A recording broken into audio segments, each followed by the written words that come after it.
One of the stories of Jesus that used to baffle me was the parable of the talents. And it was the parable where a man who had 5 talents invested it, came back with another 5, ended up with 10. One with 2 invested it, ended up with 4. A man who buried his talent, the master was angry and took the talent from him and gave it to him who had 10. What's Jesus talking about? It used to be preached as that was referring to our giftings. So if you could preach, teach, play music, build, whatever, that God would be angry with you if you buried your talent and he'd give it to someone else. He'd take it from you. Another way it was preached was that was to do with money. But God wasn't talking to you or I today. He was talking to national Israel 2,000 years ago. And to get the interpretation of Jesus' story here, we've got to look at that context. And also, who was Jesus talking to? He wasn't talking to you or I. He was talking to natural Israel 2,000 years ago when they had asked him, what's our future going to look like? What's it like when you come back? And Jesus told them some details in Matthew 24. Then in Matthew 25, he speaks about the 5 wise virgins who had their lamps full of oil, went in with the bridegroom, the door was shut, and 5 foolish were shut out. Jesus was not talking to you or I there. He was talking about those from natural Israel that would believe him and they would enter into the kingdom. And those who didn't would not enter in. The door would be shut. Then straight away, Jesus talks about the parable of the talents. So what's he talking about here? Firstly, a talent is not your gifting and it's not your money. A talent was simply a weight of money.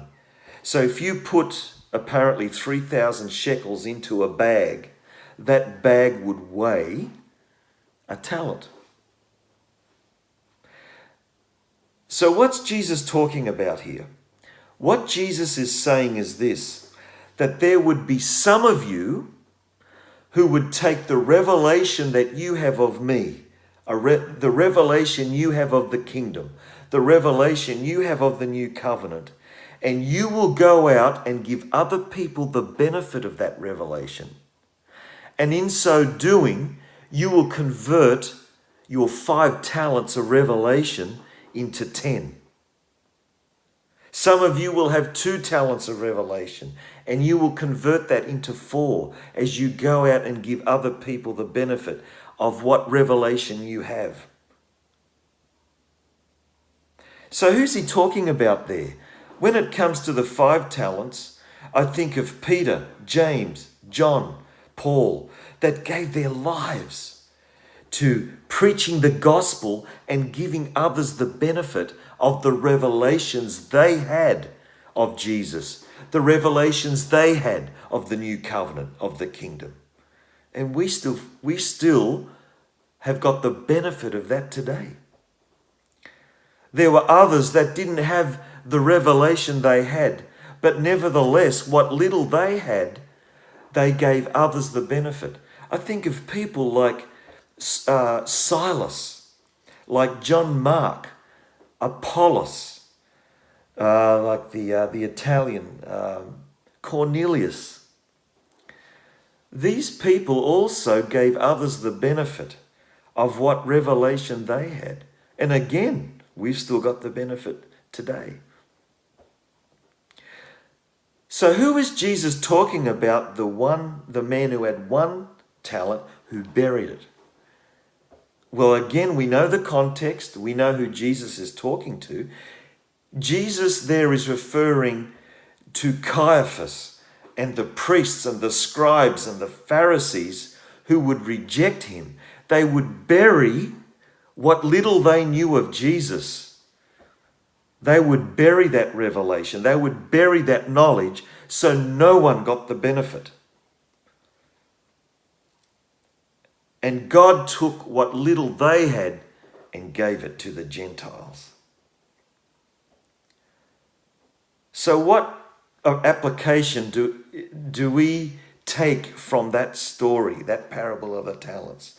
What application is there for us today?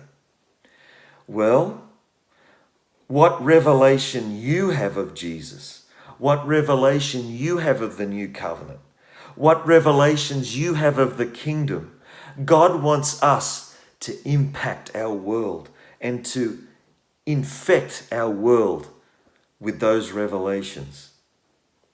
He wants us to give other people the benefit of the revelations we have.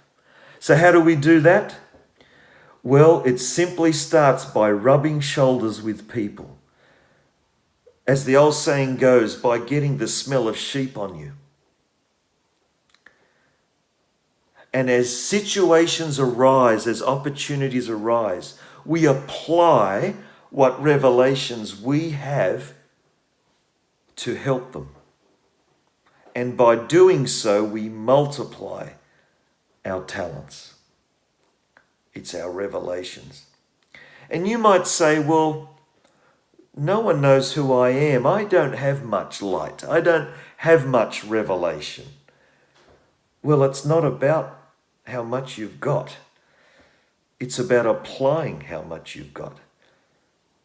You know, it says in the book of Acts that many of the priests believed. We don't know their names, and yet they're recorded in the scriptures.